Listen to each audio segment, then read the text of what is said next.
Ya, pemirsa, ini dia postingan dari beberapa pihak yang juga mengomentari dari postingan yang diunggah oleh Roy Suryo.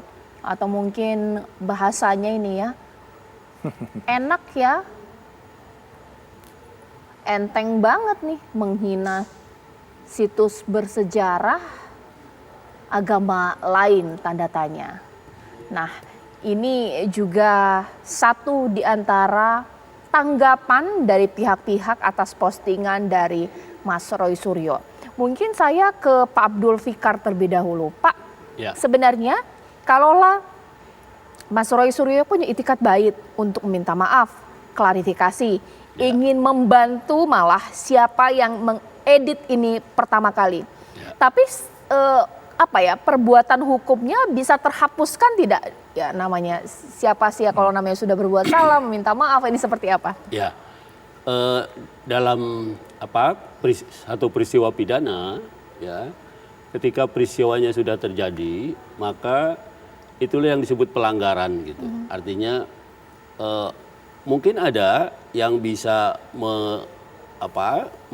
faktor-faktor yang memberatkan dan yang meringankan gitu. Tetapi kalau dikatakan ini akan menghapus juga agak sulit ya diterima. Karena apa? Karena itu tadi ya, hukuman itu atau peristiwa pidana itu yang dipersalahkan pada seseorang bisa berat hukumannya, bisa ringan hukumannya karena ada faktor-faktor yang memberatkan dan yang meringankan.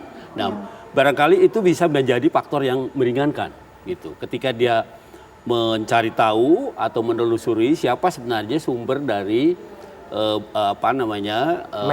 yang diupload itu, ya, sumber dari persoalan yang kemudian sekarang jadi persoalan gitu. Ya, nah itu yang paling bisa seperti itu. Tapi menghapuskan sama sekali agak sulit, gitu ya. Yang bisa itu bisa menjadi faktor yang meringankan. Bang Kapitra, kalau di sini Mas Roy Suryo sudah meminta maaf, bahkan ingin membantu untuk mengungkap siapa sih yang mengedit pertama kali, memposting pertama kali. Kalau dalam internal PDIP ini seperti apa? Ayo sudahlah, selesai sampai di sini. Atau mau dipanjangin ini kasus bagaimana? Ini kan tidak berkaitan dengan partai, ya. Ini berkaitan dengan pertama tempat ibadah, simbol-simbol ibadah. Kedua, Pak Jokowi sebagai personal. Kalau Pak Jokowi merasa tersinggung, tentu Undang-Undang mengatakan Pak Jokowi harus lapor, itu ya. Tapi kalau Pak Jokowi nggak lapor, ya kita nggak bisa mewakili Pak Jokowi untuk melaporkan Bung Roy Suryo. Ya. Kedua, kalau dari dialog ini, dari perenungan-perenungan sebelum ini terjadi, ada rasa penyesalan yang dalam bahwa ada keteledoran. Saya pikir kan ada azas baru sekarang, restoratif justice ya. Mudah-mudahan ini bisa diterima. Ya. Karena saya ingin melihat, kita ingin mengajak dewasa menyikapi satu problema ya. Jangan sedikit kita punya ambisi untuk mempenjarakan orang. Ya. Kita ingin selalu membawa orang pada ranah-ranah hukum formil, lalu kita menjadi orang yang sangat bengis.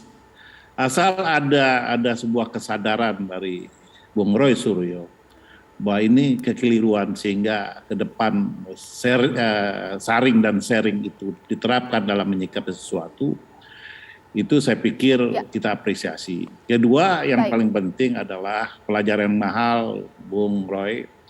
Saya juga mengkoreksi kebijakan negara, kebijakan pemerintah. Tapi saya nggak pernah menyerang personal orang.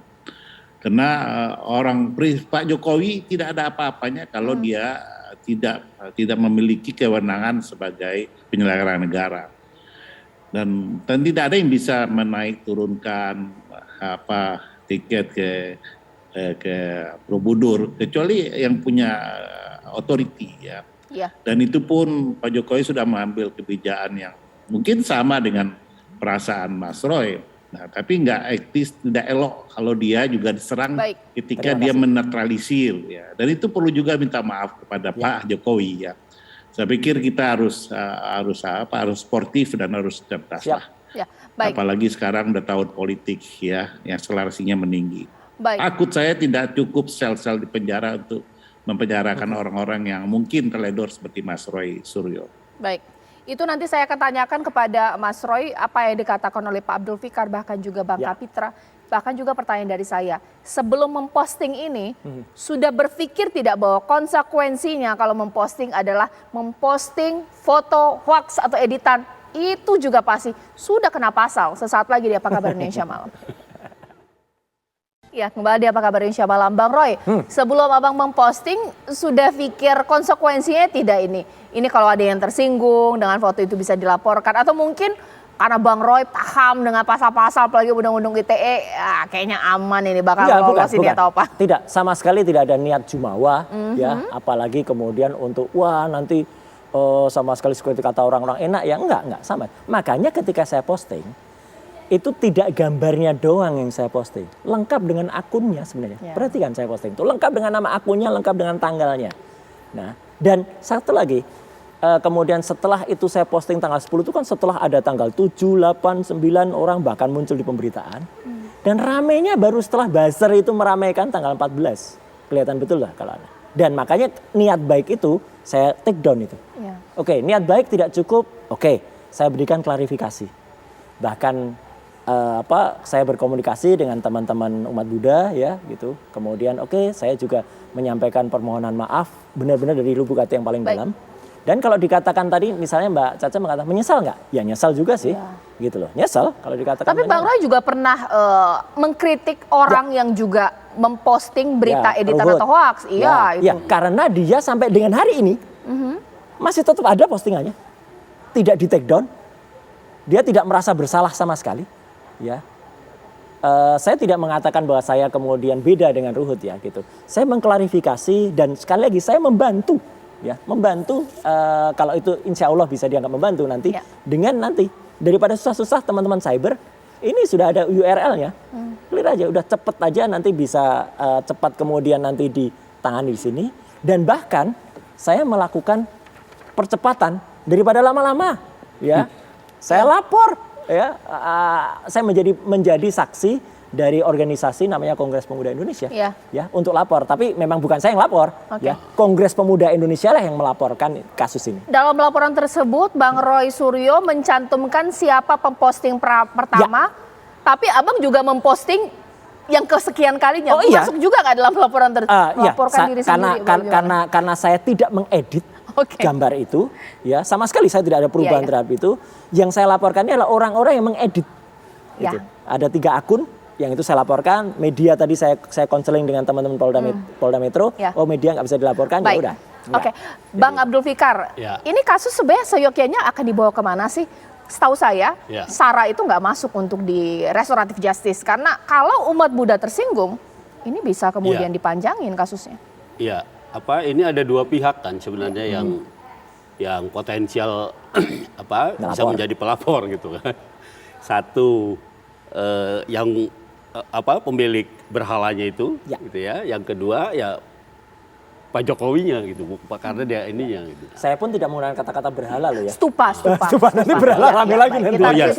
Kita revisi stupa, mohon maaf. Bagaimana Pak Abdul Fikar? Iya, sebenarnya dalam konteks hukum pidana ya, terutama umpamanya kalau penguploadan itu kemudian dikualifikasi sebagai tindak pidana, ya, maka tuduhan yang sekarang sedang dialamatkan kepada Pak Roy Suryo itu adalah tuduhan yang paling relatif gitu. Yang pertama kan umpamanya gini, dilarang mentransmisikan muatan yang ada pencabulan, ada pemerasan, ada satu lagi apa lupa ya. Yang terakhir ini pencemaran nama baik. Nah, begitu pencemaran nama baik sifatnya menjadi relatif gitu. Artinya tidak ada ukuran yang pasti. Itu satu. Yang kedua, dalam konteks hukum pidana juga pencemaran itu sifatnya delik aduan. Gitu. Artinya kalau yang merasa tersakiti atau menjadi korban mau mengadu ya dia bisa, kalau enggak pun enggak apa-apa gitu. Artinya masih terbuka kemungkinannya gitu, tidak absolut gitu. Kecuali dia menjadi delik absolut, dilaporkan atau tidak dilaporkan tetap diproses gitu. Baik, oke. terakhir, Mas Roy Suryo, adakah yang ingin disampaikan mungkin kepada seluruh umat Buddha di sekali lagi Indonesia? saya terima kasih Bang Kapitra, terima kasih Pak Abdul Fikar, terima kasih TV One. Sekali lagi di kesempatan yang sangat baik ini, saya juga berterima kasih kepada sahabat baru saya, Pak Wiryawan, itu dari Parmai Buddhis ya, itu organisasi kaum Buddha. Saya juga salam hormat saya untuk Mas Kevin Wu, ya, itu yang konon besok akan melaporkan, ya. Sekali lagi dengan selubuk hati yang paling dalam, ya. Karena ini menyinggung umat Buddha dan mungkin sahabat-sahabat kita, saya mohon maaf sebesar-besarnya dan moga-moga ini menjadi pelajaran yang sangat baik tidak hanya bagi saya tapi juga bagi kita semuanya. Baik, kepada Presiden karena itu foto Presiden juga yang diedit. Ya, kepada Pak Jokowi moga-moga kalau tapi kan ini ibaratnya kalau dikatakan itu menyinggung ya gitu ya. Tapi sekali lagi salam hormat saya kepada Pak Jokowi ya, moga-moga Bapak terus bisa melaksanakan tugas dengan sangat baik dan kalau itu menyinggung Bapak sekali lagi moga-moga tidak ada yang terganggu dan mohon maaf juga. Baik, terima kasih Mas Roy Suryo, ini menjadi ajang klarifikasi yang baik. Pak Abdul Fikar terima kasih, Bang Kapitra terima kasih. Kita akan tunggu ini bagaimana kasus akan bergulir, apakah juga memang akan terhenti pemirsa. Ini menjadi akhir Apa Kabar Indonesia Malam, saya Cica Anissa. Terima kasih, selamat malam, sampai jumpa.